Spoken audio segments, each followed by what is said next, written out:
Hora da gente falar um pouco aqui da Petrobras. Isso porque a jornalista Roberta Paduan lançou recentemente o livro Petrobras, uma história de orgulho e vergonha, pela editora Objetiva.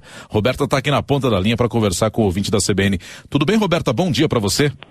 Bom dia, Nonato. Bom dia a todos os ouvintes da CBN. Você foi buscar a história toda da Petrobras, é isso? Que, aliás, está mais do que na pauta, né, há alguns meses. Mais do que na pauta. Na verdade, há 2 anos e 8 meses, né, já que de Operação Lava Jato, que intensificou a presença da Petrobras, né, na imprensa, né, mas a empresa já estava com problemas e já vinha sendo pauta, né, de revistas e jornais de economia, do noticiário há algum tempo por causa de problemas que ela vinha enfrentando já há algum tempo, né? Fora a corrupção, já havia um problema sério de endividamento da empresa, né? O gatilho para você trazer uma história de orgulho e vergonha foi exatamente o início da Operação Lava Jato, os escândalos mais recentes, ou você já tinha a intenção de resgatar um pouco a história da companhia, Roberta?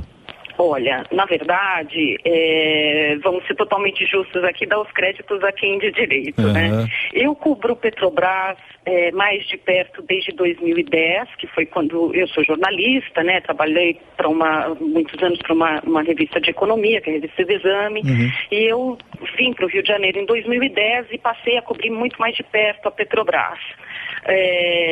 Na verdade, a primeira matéria que eu fiz sobre Petrobras foi em 2002, tá? Mas, a partir de 2010, fiquei mais próxima da empresa. E vim fazendo algumas matérias, algumas capas, inclusive, e em 2013 eu havia feito uma matéria com um título, até que hoje eu percebo que é muito, foi brilhante, e eu posso dizer isso porque nem fui eu que dei esse título, tá? Na época foi meu diretor de redação, meu redator-chefe, mas o título foi Como o Governo está Destruindo a Maior Empresa do Brasil. Essa reportagem nós começamos a fazer no final de 2012 e foi publicada no início de 2013. Depois disso, nós fizemos eu trabalhei em outras várias matérias. Em 2014, em março de 2014, a gente estava finalizando uma reportagem quando estourou a Lava Jato. E aí a Companhia das Letras, né, que comprou Objetiva, que é o selo pelo qual saiu o livro, me convidou.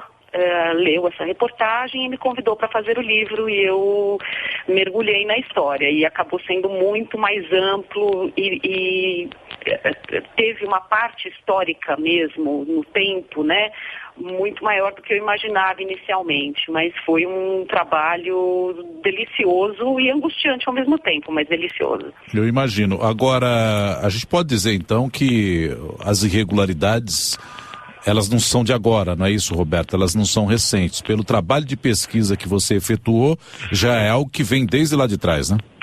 Pois é, Nonato. Na verdade é o seguinte, eu parti muito, eu demorei muito tempo a formar o juízo de que a Petrobras, de que nós estávamos descobrindo o maior esquema de corrupção, digamos, da história da empresa. Eu demorei a ter segurança, porque eu já sabia de episódios, eventos passados.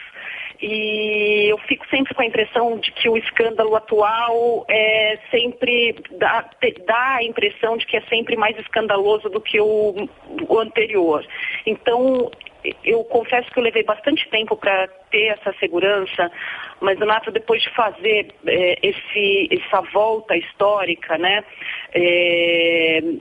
claro, eu até digo que eu me concentrei na apuração, na pesquisa do período pós-redemocratização, não porque eu acredite que não houve corrupção, né? Não tem havido corrupção durante o período militar e anterior, né?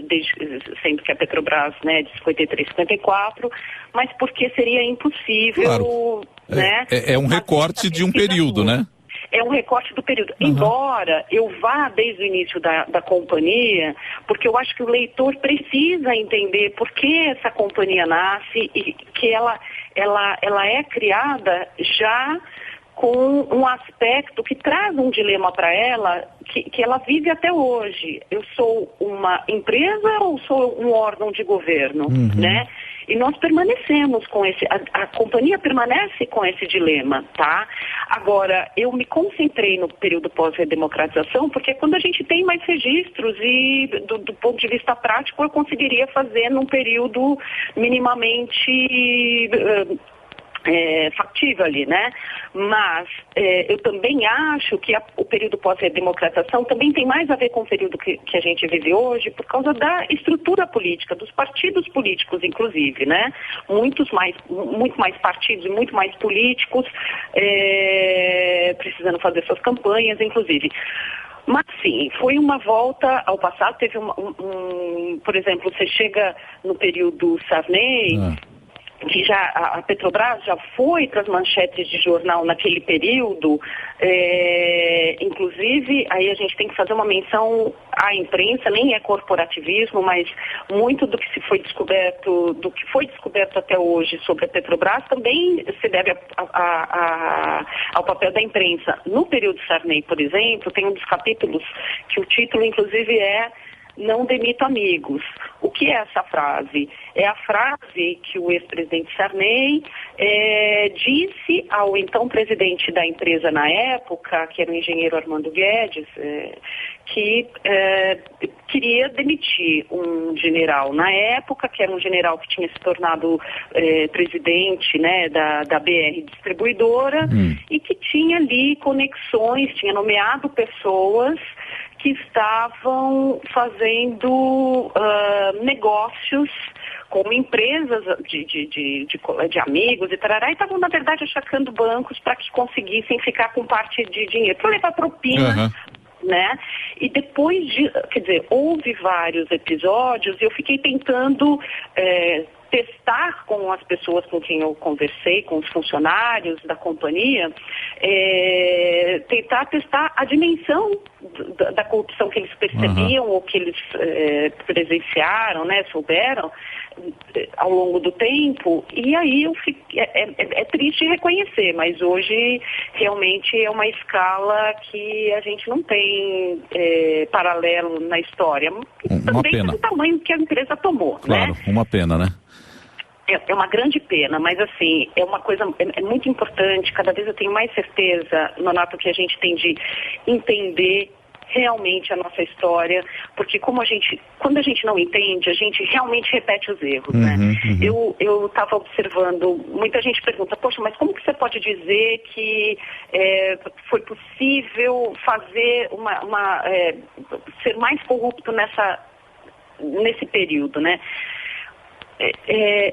Se a gente parar para pensar, o que aconteceu com a Petrobras foi o seguinte: quando o governo Lula, em 2003, toma posse, nós tivemos ali, de 6 diretores que a companhia tinha, nós sabemos hoje que 3 tinham, de fato, mandato para roubar a companhia. É até meio grosseiro dizer roubar, né? A gente costuma dizer desviar e tarará, mas foi o que de fato aconteceu, tanto que os valores estão sendo devolvidos. Mas de uma diretoria de 6 componentes, 3 tinham mandato realmente para cobrar propina, enfim, facilitar ou pelo menos não atrapalhar negócios que reverteriam para eles próprios, executivos, e também para partidos políticos, etc. Petrobras, uma história de orgulho e vergonha, de Roberta Paduan, editora Objetiva, já lançado, trazendo um recorte da história política do Brasil a partir da história da companhia. Roberta, muito obrigado pela conversa com o ouvinte da CBN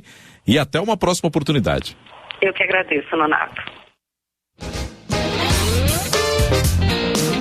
Daqui a pouco a gente volta com outros destaques e falando mais da Petrobras também. Em instantes, 6h43 na CBN.